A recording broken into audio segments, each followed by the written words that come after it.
सुधा की नई नई शादी हुई थी। वो ससुराल से 1 महीने बाद जब अपने मायके लौटी तो माँ के सामने रोने बैठ गई और आंसू बहाते हुए बोली, माँ तुमने मुझे किस घर में पटक दिया। वहाँ तो मेरी कोई इज्जत ही नहीं है। सारा दिन नौकरानी की तरह रसोई घर में खड़ी रहती हूँ। किसी को भी दया नहीं आती मुझ पर। कभी सास ससुर की रोटी पकाओ तो कभी 2 छोटे देवरों की रोटियाँ पकाओ। फिर एक नंद है, वो कॉलेज से लौटे तो उसके लिए रोटियाँ पकाओ। और तो और माँ आए दिन सासू माँ के रिश्तेदार आते रहते हैं।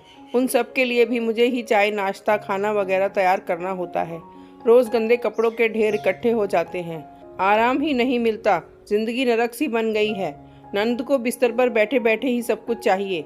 जानती हो, बीते दिन मुझे अपने पति पर तब गुस्सा आया जब उन्होंने महीने की पूरी तनख्वाह सासू माँ के हाथ में रख दी और मुझसे कहा कि तुम्हें जो कुछ भी चाहिए एक पर्ची पर लिख देना, मैं शाम को ड्यूटी से छुट्टी होने पर लेता आऊँगा। सुधा की बातों को ध्यान से सुनकर माँ ने थोड़ा सोचकर कहा, तो तुम क्या चाहती हो? मुझे उन सब के साथ नहीं रहना। बस मैं और मेरे पति, हम दोनों अलग अपनी गृहस्थी बसा लें। कुछ ऐसा उपाय बताओ माँ। बेटा, तुम्हारे पास 2 ही रास्ते हैं। एक तो तुम वहीं रहो और उन सब की सेवा करो, क्योंकि वो परिवार भी अब तुम्हारा ही है। और अगर तुम चाहती हो तो तुम अपने पति को किसी किराए के मकान में ले जा सकती हो। वहाँ तुम्हें किसी का खाना नहीं पकाना पड़ेगा, किसी के कपड़े नहीं धोने पड़ेंगे। पति की पूरी तनख्वाह भी हाथ में ही तुम्हें मिलेगी। लेकिन याद रखना, जब तुम्हारे कोई पुत्र होगा और जब वो बड़ा हो जाएगा, उसकी भी शादी होगी, घर में तुम्हारे जब बहू आएगी, उस वक्त तुम यही चाहोगी कि मेरा बेटा और मेरी बहू मेरे साथ ही रहें और मैं अपने नाती पोतों के साथ खेलूं।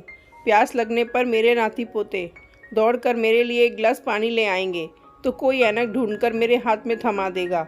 कोई कहेगा, दादी जी खाना बन चुका है, थाली लग गई है, आओ हम सब मिलकर खाना खाएंगे। माँ ने आगे बोलना जारी रखा, जिन कामों को तुम दुख बता रही हो, एक एक करके गिना रही हो, दरअसल यही जीवन के महत्वपूर्ण क्षण हैं। एक सफल गृहिणी अपने हर एक कार्यों को सरल बनाकर झट निपटा देती है। उसका रोना नहीं रोती। दुनिया में जो लोग सफल हुए हैं वो अपनी जिम्मेदारियों से भागते नहीं, बल्कि अपनी जिम्मेदारियों को बखूबी निभा लेते हैं। और बेटा, ये जो तुम जिन्हें दुख समझ रही हो ना, वो दरअसल तुम्हारी सासू माँ तुम्हें एक जिम्मेदार बहू बनना सिखा रही हैं। वो तुम्हें आने वाले समय के लिए और आने वाली अनेकों परेशानियों से निपटने के लिए लड़ना सिखा रही हैं।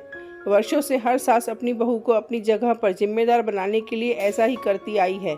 कल तुम भी अपनी बहू को जिम्मेदार बनाने के लिए उसे मजबूत बनाओगी। बेटा, घर के बुजुर्ग कब तक हैं और कब नहीं, कोई नहीं जानता। वो अपने आने वाली पीढ़ियों को मजबूत और रिश्ते निभाते हुए देखना चाहते हैं। कल तुम भी अपने बच्चों से यही आशाएं रखोगी। सुधा की आंख में आंसू थे।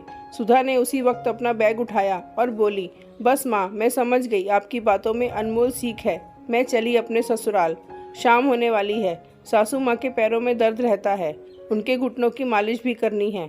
सुधा इतना कहकर मुस्कुराती हुई ससुराल की ओर चल दी। वहीं दूसरी ओर माँ अपनी बेटी की समझदारी पर मुस्कुरा रही थी।